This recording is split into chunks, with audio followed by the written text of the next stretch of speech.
नमस्कार विद्यार्थी मित्रांनो, विज्ञान आणि तंत्रज्ञान इयत्ता 10वी भाग 2 या विषयामधील प्रकरण क्रमांक 7 ओळख सूक्ष्मजीवांची या प्रकरणाची आपण आजच्या तासाला या ठिकाणी माहिती पाहणार आहोत। या प्रकरणामध्ये 3 टॉपिकचा आपल्याला अभ्यास करायचा आहे। यामध्ये पहिला भाग आहे उपयोजित जीवशास्त्र, दुसरा आहे औद्योगिक सूक्ष्मजीवशास्त्र आणि उत्पादन।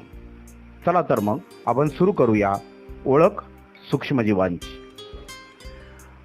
प्रकरणाचा जो पहिला मुद्दा आहे तो आहे उपयोजित सूक्ष्मजीवशास्त्र। काही आदिकेंद्रकी व दृश्य केंद्रकी सूक्ष्मजीवांशी संबंधित विकर, प्रथिन, उपयोजित अनुवंशशास्त्र, रेणुवीय जैवतंत्रज्ञान यांचा अभ्यास ज्या शाखेमध्ये केला जातो त्या शाखेला उपयोजित सूक्ष्मजीवशास्त्र असे म्हणतात। ह्या अभ्यासाचा वापर समाजासाठी प्रामुख्याने केला जातो। सूक्ष्मजीवांच्या मदतीने अन्न, औषध यांसारखी उत्पादने मोठ्या प्रमाणावर घेतली जातात।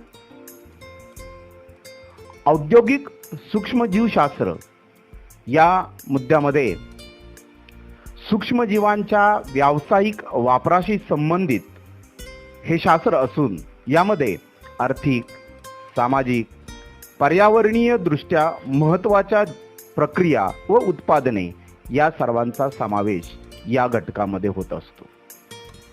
यासाठी उपयुक्त ठरणाऱ्या सूक्ष्म जैव प्रक्रिया मोठ्या प्रमाणावर घडवून आणल्या जातात। या सर्वांचा अभ्यास आपण या घटकांतर्गत करत असतो। पुढच्या मुद्द्यामध्ये औद्योगिक सूक्ष्मजीवांचे जीवशास्त्राचे प्रमुख पैलू या मुद्द्यामध्ये आपल्याला 2 प्रक्रियांचा अभ्यास करायचा आहे। यामध्ये पहिला जो मुद्दा आहे तो आहे किण्वन प्रक्रिया। किण्वन प्रक्रिया वापरून विविध उत्पादनं घेणे। त्याची काही उदाहरणं आपल्या पुस्तकामध्ये आपल्याला पाहायला मिळतील। पाव असेल, चीज, वाईन, रसायनांसाठी लागणारा कच्चा माल किंवा विकर या सर्व घटकांचा या किण्वन प्रक्रियेमध्ये समावेश केला जातो। काही अन्न घटक आणि औषध यांचा सुद्धा त्यामध्ये समावेश आहे। या मुद्द्यामध्ये कचरा व्यवस्थापन व प्रदूषण नियंत्रणासाठी सूक्ष्मजीवांचा वापर केला जातो। अर्थात औद्योगिक सूक्ष्मजीवशास्त्रामध्ये हे महत्त्वाचे 2 पैलू आपल्या प्रकरणामध्ये दिलेले आहेत। या मुद्द्याबरोबरच आपल्याला काही उत्पादनांचा अभ्यास सुद्धा या प्रकरणामध्ये करायचा आहे। त्यातला स्टेप बाय स्टेप अभ्यास करत असताना सगळ्यात महत्त्वाचा पहिला मुद्दा येतो तो म्हणजे उत्पादनांमधला दुग्धजन्य उत्पादने, अर्थात आपण त्याला डेअरी प्रॉडक्ट असं म्हणतो। आपल्या सर्वांना कल्पना असेल की पुरातन काळापासून दूध टिकवण्यासाठी त्याचे विविध पदार्थांमध्ये रूपांतर केले जाते। हे आज तगायत चालू आहे। चीज, लोणी, क्रीम, केफीर, योगर्ट इत्यादी जे पदार्थ बनतात त्यामध्ये दुधातील पाण्याचं प्रमाण, आम्लता यांत बदल होतात आणि पोत, स्वाद आणि सुगंध यामध्ये वाढ होते आणि साहजिकच आहे असे पदार्थ खाण्यासाठी रुचकर आणि स्वादिष्ट लागत असतात। आता ह्या प्रक्रिया मोठ्या प्रमाणावर आणि अधिक कुशलतेने घडून आणल्या जातात। बहुतांश दुग्धजन्य उत्पादनासाठी दुधात असलेल्या जीवाणूंचाच वापर केला जातो।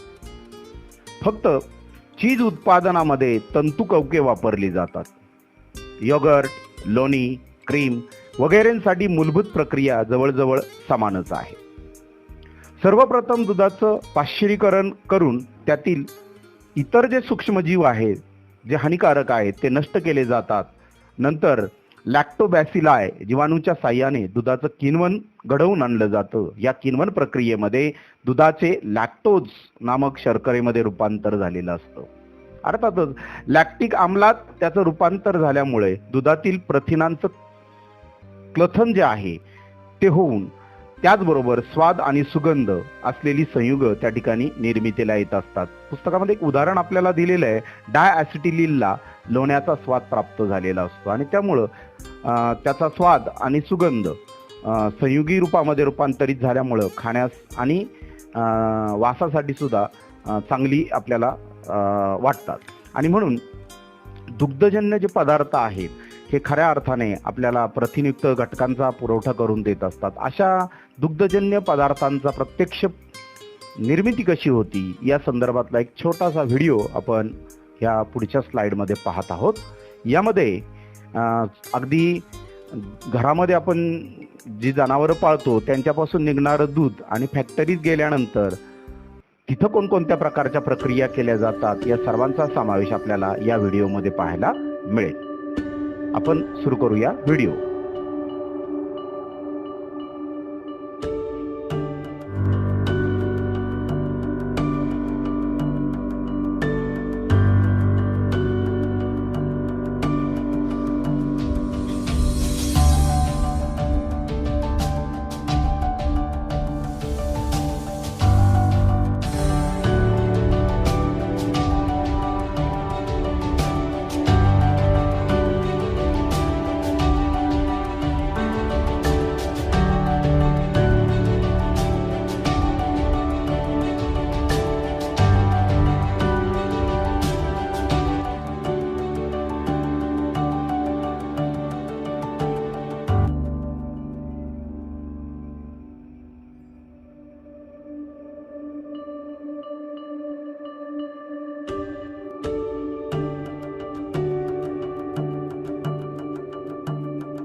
आत्ता जो आपण व्हिडिओ पाहिला या व्हिडिओमध्ये आपण सुरुवातीपासून अगदी गवळ्याच्या घराच्या पासून दूध घेऊन डेअरीपर्यंत गेलो आणि प्रत्यक्ष डेअरीमध्ये विविध प्रकारचे पदार्थ कसे दुग्धजन्य पदार्थ कसे तयार झाले याचा संपूर्ण व्हिडिओ आपण या ठिकाणी पाहिलेला आहे.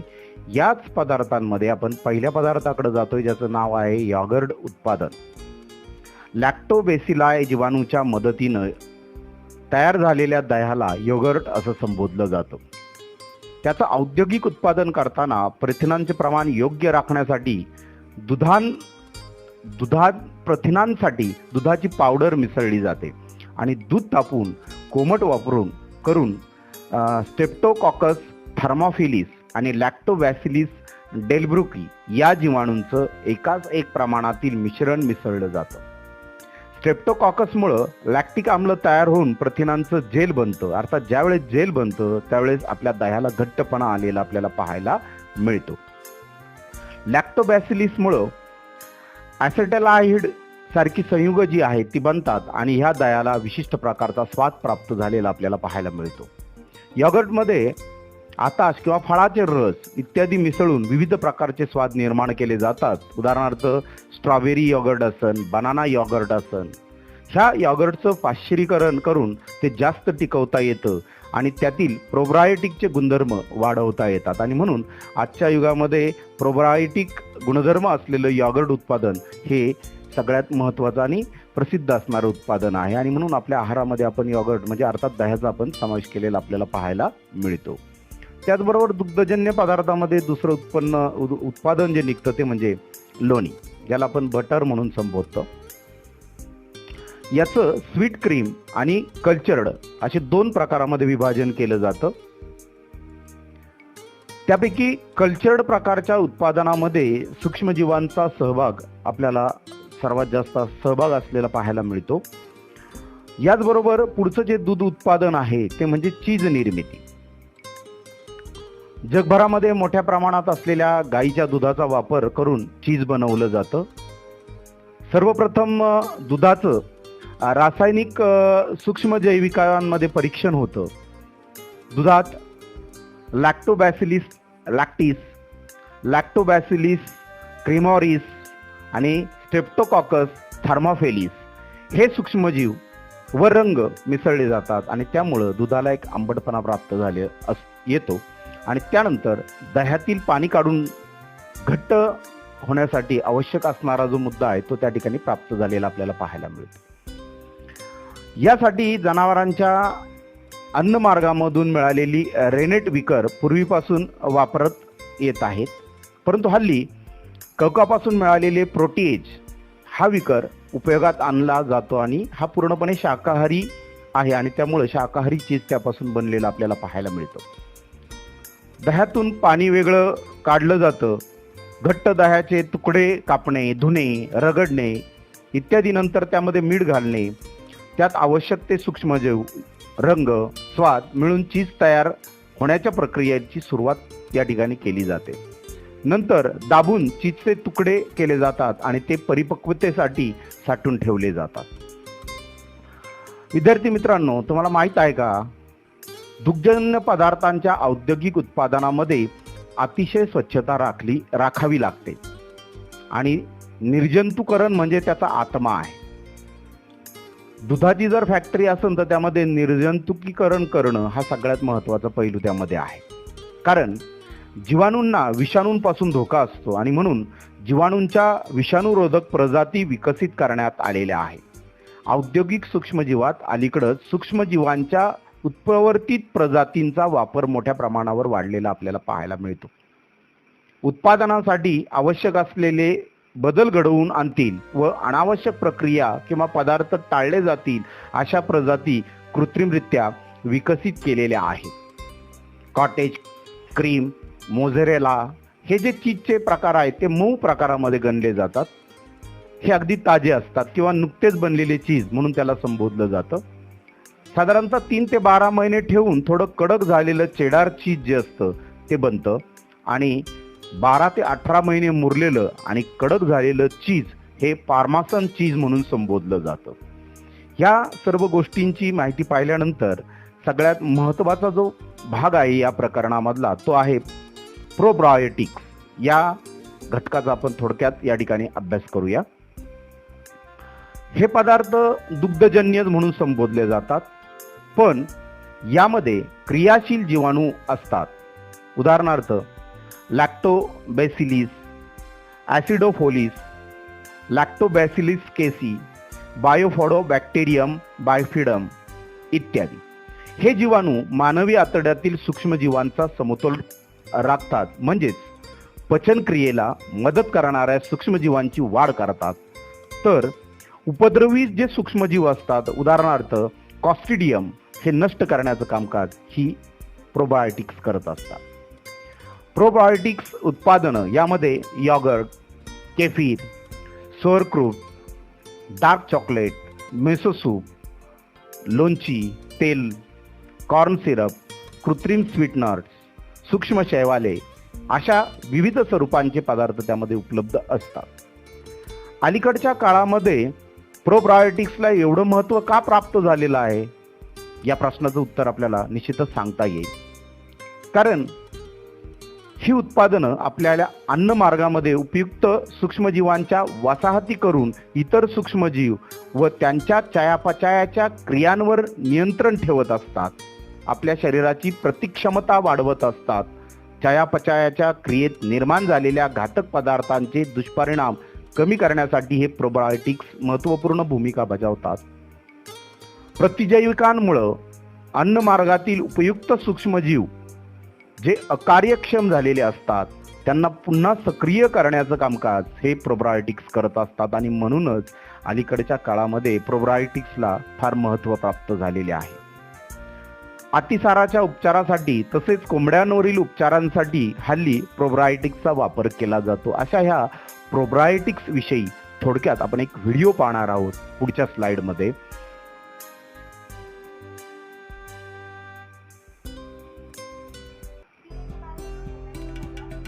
आप सबने गुड बैक्टीरिया के बारे में तो सुना ही होगा. प्रोबायोटिक का मतलब होता है लिविंग बैक्टीरिया. जब भी हम लिविंग बैक्टीरिया खाते हैं उसे प्रोबायोटिक की श्रेणी में डाला जाता है. WHO की रिकमेंडेशंस के हिसाब से लगभग 1 बिलियन बैक्टीरिया जो कि जिंदा हों उन्हें खाना और वो इंटेस्टाइन यानी आपकी आंतों में जाकर उनके माइक्रोफ्लोरा यानी वहाँ रहने वाले माइक्रो ऑर्गेनिजम्स की मदद करें, इसे प्रोबायोटिक माना जाता है. गर्भावस्था के दौरान ज़्यादातर महिलाएं कब्ज जैसी शिकायत करती हैं क्योंकि उन्हें आंतों से जुड़ी कोई ना कोई तकलीफ होती ही रहती है. इसलिए ये ज़रूरी है कि आप गर्भावस्था के दौरान भी प्रोबायोटिक ना छोड़ें. चलिए जानते हैं कौन से हैं ऐसे खाद्य पदार्थ जो प्रोबायोटिक की श्रेणी में आते हैं. दही, केफीर, किमची, अचार, चीज़, छाछ. अब वक्त है कुछ क्विक हैक्स जानने का जिनसे प्रोबायोटिक्स इंटेक बढ़ाई जा सकती है. दोपहर के भोजन के साथ दही या दोपहर के भोजन के जस्ट बाद आप छाछ पी सकते हैं. कड़ी, अचार जैसी चीज़ों को आप रोज़मर्रा की ज़िंदगी में इस्तेमाल कर सकते हैं. अगर आप शाकाहारी हैं तो परेशान न हो. इंडियन क्विजीन प्रोबायोटिक्स के रिच सॉसेस प्रदान करता है जैसे अचार, दही, कड़ी, ढोकला, डोसा. आइए देखें इस एपिसोड में हमने अब तक क्या सीखा. रिकमेंडेशंस के हिसाब से 1 बिलियन प्रोबायोटिक्स रोजाना लेना अच्छा माना जाता है. पेट में ऑलरेडी पाए जाने वाले गुड बैक्टीरिया की मदद प्रोबायोटिक्स करते हैं. कब्ज, इंटेस्टाइनल प्रॉब्लम्स के लिए प्रोबायोटिक्स हेल्पफुल माना जाता है. दही, किमची और अचार में प्रोबायोटिक्स की तर अशा प्रकारे व्हिडिओमध्ये जे दाखवलेलं आहे हे अत्यंत महत्त्वाचं आहे की आपल्या आहारामध्ये आपण प्रोबायोटिक्सचा जर समावेश केला तर निश्चितच आपल्याला त्याचा फायदा झाल्याशिवाय राहणार नाही. पुढच्या घटकाकडे आपण वळतोय, अर्थात पाव निर्मिती. धान्याच्या पिठापासून पावांचं विविध प्रकार बनलेले आपण पाहतो. पिठामध्ये साधारणतः बेकर यीस्ट, सॅक्रोमायसिस सेरेव्हिसी, पाणी, मीठ व इतर आवश्यक पदार्थ मिसळून त्याचा गोळा तयार केला जातो. बेकर यीस्टमुळं मिठातील कर्बोदकांचं किण्व होऊन त्याचं शर्करेमध्ये रूपांतर झालेलं असतं. त्यानंतर कार्बन डायऑक्साईड व इथेनॉलमध्ये त्यांचं रूपांतर होतं आणि कार्बन डायऑक्साईडमुळं पीठ फुगतं आणि भाजल्यानंतर पाव जाळीदार झालेले आपल्याला पाहायला मिळतात. व्यावसायिक बेकरी उद्योगामध्ये संकुचित यीस्टचा वापर मोठ्या प्रमाणावर होत असतो, तर घरगुती वापरासाठी ते कोरडे दाणेदार स्वरूपामध्ये उपलब्ध असतात. व्यावसायिक उपयोगासाठी बनवलेल्या यीस्टमध्ये ऊर्जा, कर्बोदकं, मेद, प्रथिनं, विविध प्रकारची जीवनसत्व, खनिज अशा उपयुक्त अन्न घटकांचा समावेश आपल्याला यामध्ये झालेला पाहायला मिळतो. त्यामध्ये यीस्ट वापरून बनवलेले पाव आणि इतर उत्पादनं पौष्टिक ठरत असतात. हल्ली लोकप्रिय झालेल्या चायनीज खाद्यपदार्थामध्ये वापरले जाणारे व्हिनेगर, सोया सॉस, मोनोसोडियम ग्लुकामेट हे 3 घटक सूक्ष्मजैविक किण्वनाने मिळवले जातात. तर अशा या प्रत्यक्ष ईस्टच्या साहाय्याने पावाची निर्मिती कशी केली जाती हे आपण पुढच्या व्हिडिओमध्ये पाहणार आहोत. हम बात करेंगे ईस्ट के बारे में. हिंदी में इसे खमीर कहते हैं. यह एक तरह का फंगस होता है जो कि आटे या डो को डबल कर देता है वॉल्यूम में, यानी कि ये राइजिंग का काम करता है, फर्मेंटेशन के लिए बहुत ही अच्छा काम करता है. स्पेशली ये बेकिंग में यूज होता है. अब बात करते हैं कि जो है वो है इंस्टेंट ड्राई एक्टिव ईस्ट, यानी कि आप इस ईस्ट को लेकर अगर ब्रेड या पाव बनाना चाहते हैं तो डायरेक्ट आप आटे में डाल सकते हैं और डो को तैयार कर सकते हैं. यहाँ पे कोई भी एक्टिवेशन का वाटर, थोड़ा सा चीनी और ईस्ट, इन तीनों चीज़ों को मिलाकर बोल में एक साइड रख दे 10 मिनट के लिए. आप देखेंगे कि ये एक्टिवेट हो गया है, बुलबुले बन जाते हैं. अगर आपको ये नहीं पता है इसका यूज़ कर सकते हैं और कोई भी रेसिपी जैसे कि पिज्ज़ा बेस या फिर ब्रेड या पाव, नान, जो भी बनाना चाहते हैं बना सकते हैं. और इनका काम एक ही है, राइजिंग करना, यानी कि वॉल्यूम को डबल कर देना डो को. अब बात करते हैं कि इसका यूज़ कहाँ कहाँ कर सकते हैं. तो इसका यूज़ हम कर सकते हैं पिज्ज़ा बेस बनाने के लिए, पाव बनाने के लिए, जलेबी बनाने के लिए, नान बनाने के लिए, ब्रेड बनाने के लिए. तो ये फर्मेंटेशन का बहुत ही अच्छा काम करता है और फटाफट कोई भी रेसिपी हम तैयार कर सकते हैं. अशा प्रकारे पावाची निर्मिती केली जाते. पुढचं उत्पादन आहे व्हिनेगर उत्पादन. जगातील अनेक प्रदेशांमध्ये खाद्यपदार्थांना आंबटपणा आणण्यासाठी तसंच लोणची, सॉस, केचप, चटण्या हे पदार्थ टिकवण्यासाठी व्हिनेगर वापरलं जातं. रासायनिकदृष्ट्या व्हिनेगर म्हणजे 4% ॲसिटिक आम्ल असतं. फळांचे रस असन, मेपल सिरप असन, साखर कारखान्यातील ऊसाची मळी असेल, मुळांतील स्टार्च असन, अशा कार्बनी पदार्थांचं सॅक्रोमायसिस सिरेविसी या कवचाच्या साह्याने किण्वन करून इथेनॉल हे अल्कोहोल त्या ठिकाणी मिळवलं जातं. इथेनॉलमध्ये ॲसिटोबॅक्टर प्रजाती आणि ग्लुकोनोबॅक्टर या जीवाणूचं मिश्रण मिसळून त्याचं सूक्ष्मजैविक अपघटन केलं जातं आणि त्यामुळं ॲसिटिक आम्ल व इतर उपउत्पादने त्या ठिकाणी मिळतात. मिश्रणाचे विरलन करून त्यातून ॲसिटिक आम्ल वेगळं केलं जातं. पोटॅशियम फोरोसायनाइड वापरून ॲसिटिक आम्लाचं विरजन करून त्यानंतर पाश्चरीकरण केलं जातं आणि शेवटी अत्यल्प प्रमाणामध्ये सल्फर डायऑक्साईड वायू मिळवून व्हिनेगर तयार होतं. गहू किंवा तांदळाचं पीठ व सोयाबीन यांच्या मिश्रणाचं ॲस्पेरिजिलिस ओरायझी या कवकाच्या साह्यानं किण्वन करून सोया सॉस बनवला जातो. म्हणजे अन्न घटकामध्ये ह्या व्हिनेगरला सुद्धा महत्त्व प्राप्त झालेलं आहे. पहा विद्यार्थी मित्रांनो, आपण आजच्या तासाला बऱ्याच महत्त्वपूर्ण घटकांची माहिती पाहिली. या दुग्धजन्य जे पदार्थ असतात ह्या पदार्थांबरोबरच पावाची निर्मिती असेल किंवा प्रतिजैविक असतील, प्रोबायोटिक असेल, व्हिनेगर असेल, या सर्वांची आपण टप्प्याटप्प्याने माहिती पाहत आलेलो आहोत.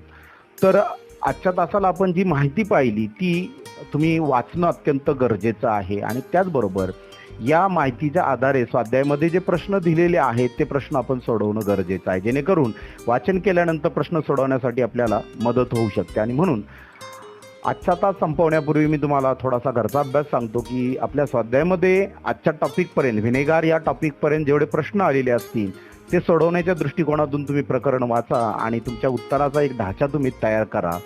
आणि हा आजचा जो आपला तास आहे तो आपण या ठिकाणी थांबूया. धन्यवाद.